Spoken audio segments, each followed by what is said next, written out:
Hey, what's up, everybody? It's Will with Schedulefly, and y'all, I'm really excited today to have Jonny Adler on the phone. Johnny's in Burlington, Vermont, and he and his brother Benjy co-own the Skinny Pancake, which has 7 locations. Chubby Muffin, which is their commissary kitchen. They have a catering business. They have a festival tour, and they still have their original cart, which started all of this back in June of 2003, if my research is correct. You guys started with a cart and no experience in Burlington. Is that right, Jonny? That's right. Still have no experience. Trial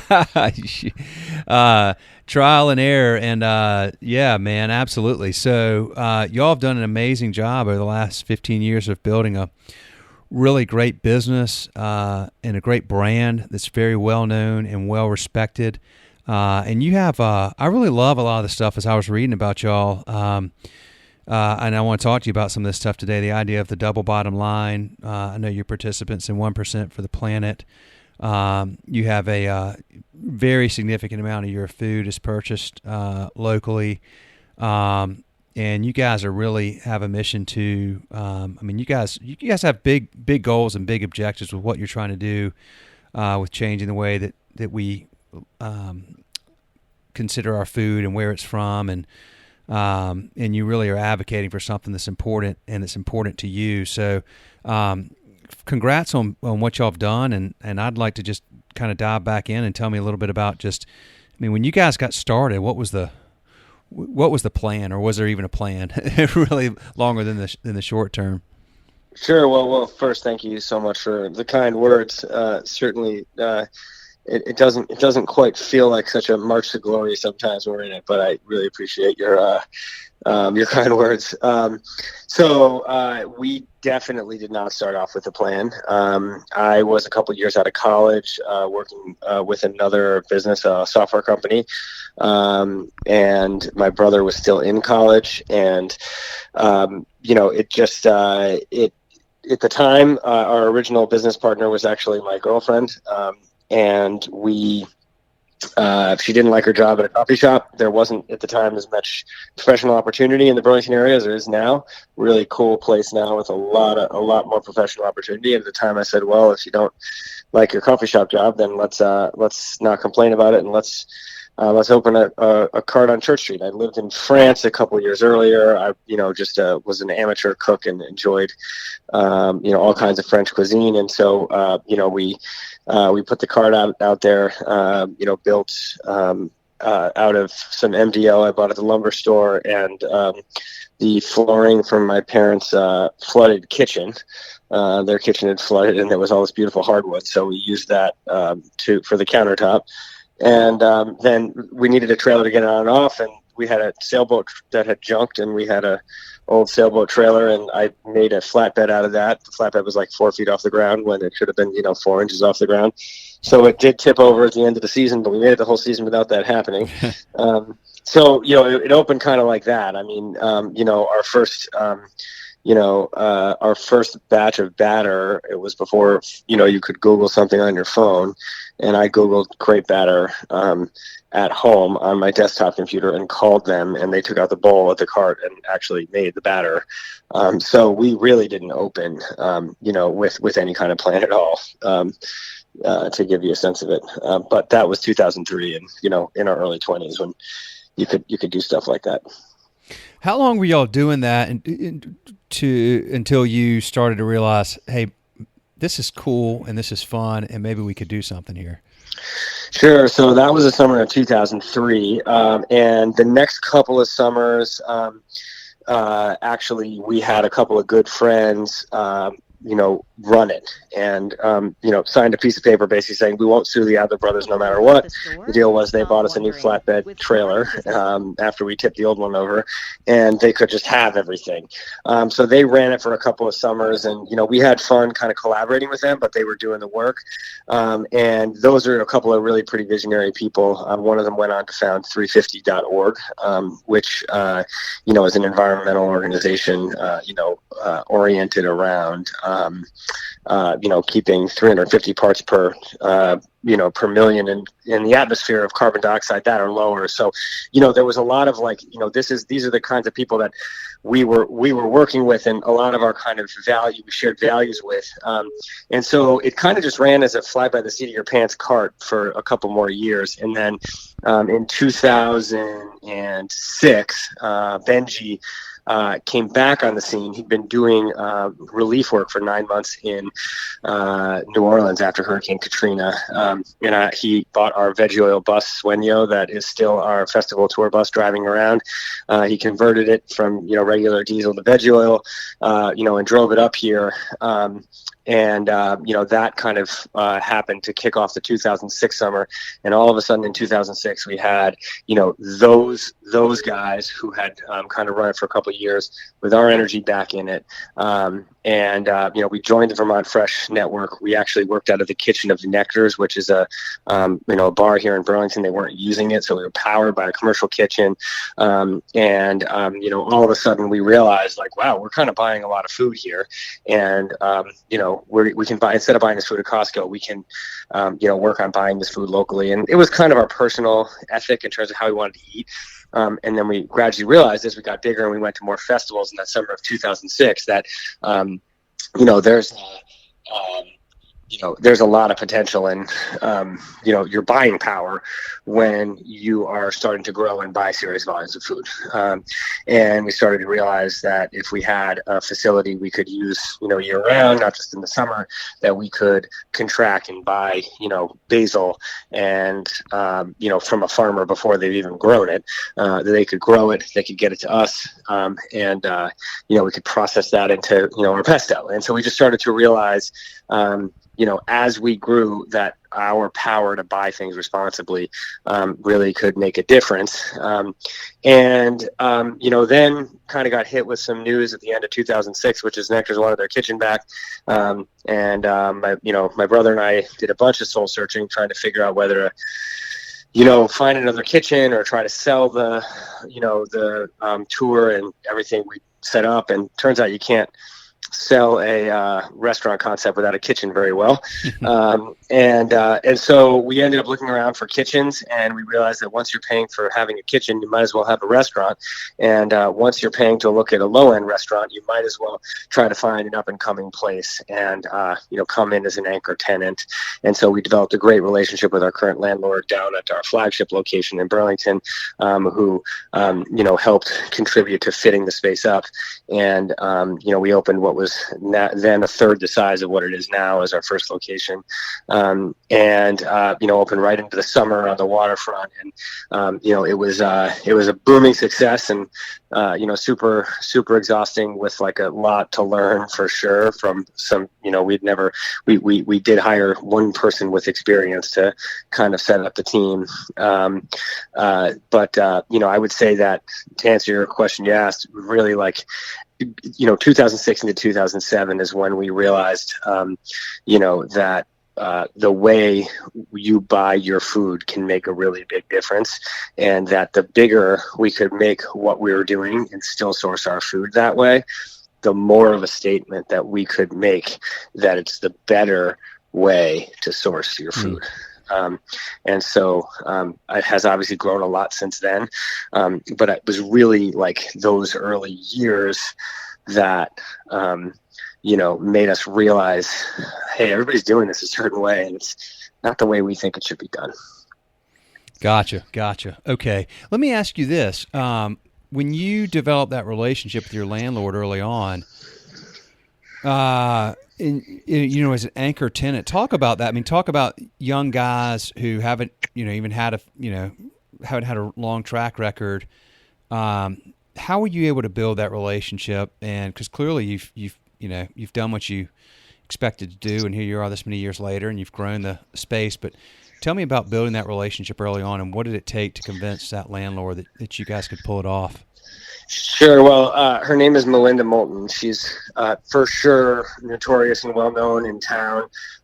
She is a fiery liberal. She's a really powerful, independent woman, who kind of came of age in the 70s when it certainly wasn't it was harder to be that kind of person then, in the world of gender equality and everything else. Like she really, I think in some ways, I think she was like a pioneer. And, we lucked into the space in some ways. I remember saying, look, I think, we can't afford to be on Church Street where it's, $35 a square foot and, really expensive real estate. But, what's an up and coming place that needs, that needs an anchor tenant? And our friend who was who was and still is like a commercial real estate broker around town said, well, Melinda Moulton has space in, her new building on the waterfront. And it's just this big, beautiful building that was, just done being constructed. And anyone who lived in town kind of saw it. And it was big and cavernous and totally empty. And we literally left the table and went down and we were peering in the windows, that moment. And so, I think that the first thing I would say is like we did our research on the person who owned it before we talked to them. We were pretty young and scared, honestly, and wanted to make sure we made a good impression. And so I think when we did walk in to talk to her, we knew who we were talking to, and that helped. And then honestly, I would say that we told her what we wanted to do. She loved the idea. We lucked out and that she wanted like a cultural hub in the space, in the place we wanted to be in. So, we were right place, right time, and that's what she wanted, and that's what we, we're looking to do and what we had to offer. And then I think, we've had a lot of, interaction with her over the years since. We've certainly disagreed with her a lot of times. I think she's reasonable. I don't always get, sort of our way with it. But I think in the case of this landlord, we've always led with making clear that our motivations are in the right place and our motivations are, to give, to accomplish what she wants, even if we disagree on the way. So, the exact details of how it came about, I remember she paid to put in the hood vent system, and that took a big chunk out of the, original, fit up cost. And I remember thinking at the time that, I felt like it was generous. And having worked with a lot of other landlords since, I think I've come to the conclusion, having done it both ways, that there's there's two different kinds of spaces. There's spaces that are already existing kitchens, and there's spaces that aren't. And if a landlord has a space that has no pre-existing kitchen infrastructure, and they're not willing to put one penny into helping you do that, it's a little bit of a red flag. Red flag, yeah. And I have done that. I've worked with a landlord who begrudgingly gave us $10,000 toward $1 million build, and it didn't turn out to be a good landlord-tenant relationship. And we won't do it again. So I guess the real thing is, if you want a landlord who you feel like is going to understand, what it means to have a restaurant, which is a hard use of your space. There's a lot of people in and out. There's a lot going on in there. And needs a lot to go in. And once you have a restaurant, you're likely to have more. You either, the landlord is either willing to play ball or they're not. And if they're not willing to put anything toward it, I think it's a red flag. So that's another way to look at it. No, it's really great advice. I spoke to a gentleman yesterday out in California that touched on that topic and was saying that, I think you nailed it, man. If they're not, people a lot of times are anxious and to get started, and they have a space they fall in love with and they want to make it work. But if that person's not looking at it that way, they're not really a partner. And if they're not a partner, then it's a very different relationship than just, pure landlord tenant versus somebody that says, let's do this together as a team, as a partnership that'll be here for 25 years or whatever. And, you invest into some of the infrastructure on the front end and to help us, and then we'll turn around and build a business that's going to be here and be successful and draw people into your space for many years to come, right? Restaurants are a hard use on your space, and if you don't, if you're not as a landlord prepared for that, then when the conflicts come up that are relate to that, it's harder to harder to deal with it for sure. And since we're on the topic of it, I think that like that lease is when you're excited is the most dangerous time, and Mm. paying really clear attention to, how long you can be in there, when your renewal periods are, negotiating in and out clause earlier in it. If let's say you're in a 10-year lease, negotiate yourself in and out. Even if you're like, there's no way I'm taking this, just get it in there because you never know. And really paying attention to the way that the increases come in, because you look at a 2.5% increase a year, you don't think it's that much, but you add it up over 25 years of lease, and it's millions of dollars. So, that's it's definitely worth paying a lot of attention to. That compounds pretty fast, doesn't it? That Yeah. 2%. Well, tell me this. I want to changing gears a little bit. How do you define local when you talk about local food? Like, Sure. That is a really good question. And organic is easy, right? It's either USDA certified organic or it's not. And there's all kinds of almost organic stuff that, you might use, but there is no definition of local that's universally accepted.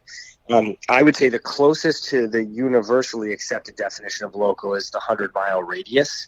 But even by our standards, that's a little problematic because, I do believe that if something's within a 100-mile radius is local, but that has things in Quebec in another country local for us, while southern Vermont is not. So as simple as the radius doesn't. It's a nice like starting point for somebody who's trying to buy local and think local is just a first kind of litmus test, but it's not as simple as that. So we break it out into local raw and value added product. Local raw product is the easy part. That's the basil being grown at the farm right here within Burlington city limits that, gets, grown and cut and brought up here and prepped into our pesto. In 1 year, it actually was all done by the same person who so happened to work at that farm and then also work for us. So that's your local raw product is pretty obvious.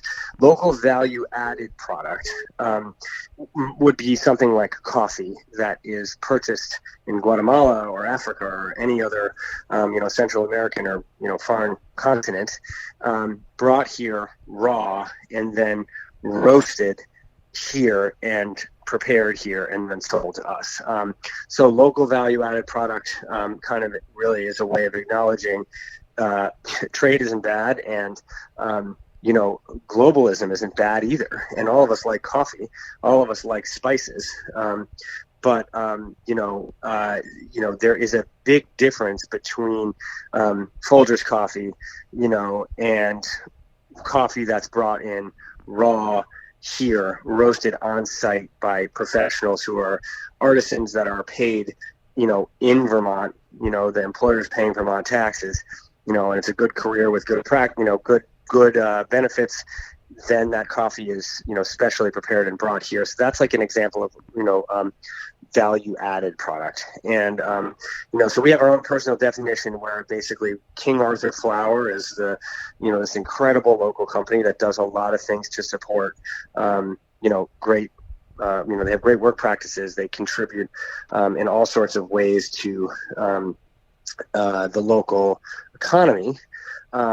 But their product, their flour, like we can't be grown locally here. They have some local products like, that buckwheat that's grown here, but their product is essentially not local. It's brought here, processed and improved and sold. And so sort of anything, we see that as local value added, and anything that's at least that local and up, we consider to be local. And we separate our tracking of local raw and local value added. So that's a long answer for how we define it. And the short answer is we think this should be a transparent and open conversation. Like we're not trying to, greenwash or, call things local that aren't really. We're trying to have this conversation with everybody. And it's fine if other people have a little bit of a definition that's different than us about what local is. Well, I love that. It's a great answer, and it's an interesting answer, and it's an educational answer.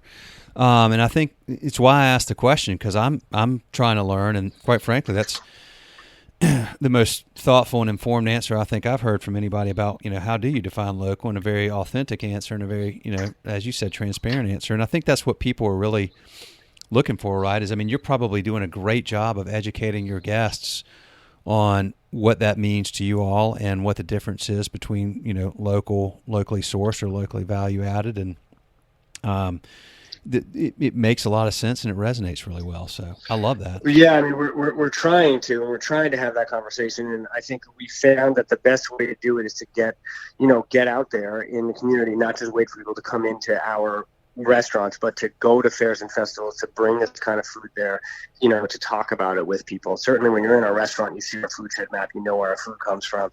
I think the story that kind of helps define like how we do this and why, there's a restaurant that's no longer around, called Three Tomatoes. I think at the time it was Sweet Tomatoes. And, they bought everything right off the Cisco truck. And, but then they ran a, quarter-page ad in the local paper saying, Misty Knoll Chicken Special. Misty Knoll is the local organic, chicken. And these guys didn't buy one local thing other than this chicken that they then featured in their chicken special, saying we love local food. And it was right next to our, advertisement, that, obviously we felt we were a lot more authentic. And so it kind of put a challenge to us, saying, okay, if anyone can go buy one product and then run an ad for it, how can we bring this conversation up in a way where, not only it's not that we just wanted to defend against being, doing what they were doing. We wanted people to realize that there's a really big difference between, buying one local product and advertising it, or saying we use local products, quote, whenever possible, which is a really, really common thing that you see on menus, versus like making this the central point of what you're trying to do. Mm-hmm. And in our case, not trying to own that and say that nobody else can do it, but quite the opposite, saying anyone can do this. You just have to commit to this being important to you. And this is the better way and the fresher way. And if done, we have our food margins are respectable, and, if done the right way, you can serve this kind of food and you can run a profitable restaurant with good food margins at the same time. Love it, man. Love it. What? Tell me about this. What is the double bottom line? What does that mean? Well, there's double bottom line, there's triple bottom line. There's different kind of ways to look at it. The double bottom line would be people and profits, but people, purpose, and profits are really the way that we would look at that. But in general, there's no profit without purpose, and there's no purpose without profit. Right. So, when you'll hear triple bottom line, it might be people, purpose, and profit. Double bottom line, I would put as purpose and profit. And the idea behind that really is that success is empowering, and our buying power is what makes us able to have a purpose. So, if we want to run a nonprofit, first of all, it's not a restaurant. Second of all, it's harder to make a difference in the world because you're not as financially empowered. So there's nothing inherently wrong with making a profit, and extending out beyond the Skinny Pancake. Profitable capitalistic entities need to be on board with having clear philanthropic purposes, to solve the problems of the world. And you can't just say, okay, the nonprofits are going to try to do everything that that will solve the world's problems, while the for-profits are going to go out there and just try to make as much money as possible. These two things have to happen at the same time, and indeed, they can. Yvon Chouinard, who is, I think, a model for us, he's the founder of Patagonia. Yeah. And he's made this comment, which is, every time I did the right thing for the environment, I also made money off of it. Yeah. And that's not automatic on the one hand. On the other hand, I would say that because people know that we're trying to do this right, we have investors and we have interest from community loan funds and, what's called the slow money network, which is, basically, socially minded investors trying to make a difference in the world. We have all kinds of opportunities that come to us that wouldn't, because people can see that we're authentically trying to do, the right thing. Then just jumping over to when you said double versus triple, and coming down to people, that's especially, I think, acute in the restaurant industry, which is notorious for having really tough HR practices. That the whole Hell's Kitchen, almost reality of the way that it is. Our employee handbook says this is not a Hell's Kitchen, and the excuse that this is just how it happens in the restaurant industry does not fly here. And so, this is like a really hard job, but there's a lot of ways to make better money. We all know that, no matter where you are in or out of the chain for how hard you work, there's easier ways to do it. And you got to be in this to some degree for the love of the game. But you also, I think on our end, like especially now when the economy's strong, unemployment's low, it's really hard to get talent. You have to take care of your people. And so at the Skinny, in tight times included, we have 401k, we have, we offer health insurance, and we did it before we actually had to. Our staff has been here at least 3 years, or managers for a year or more. We pay for half of their farm share so that they can actually get local vegetables all summer long too, not just prepare them for other people. So I think that's like a really hard one. The tighter it gets, just like local food is, where, you're going through and, no matter how big a restaurant, I haven't gotten any bigger than I am now, but from the sizes we've been at all sizes, we've gone through really, really tight times. And it's a low margin business, and not much has to go wrong to make that the case, regardless of how much revenue we have. And, the tighter it is, the harder it is to keep a commitment to your people, but the more important it is, because they're the ones that are going to pull the doubles to get you through it, Oh yeah, for sure. For sure. Yeah. You guys, I just really love hearing the way you articulate the way you run the business and the philosophies you have. And you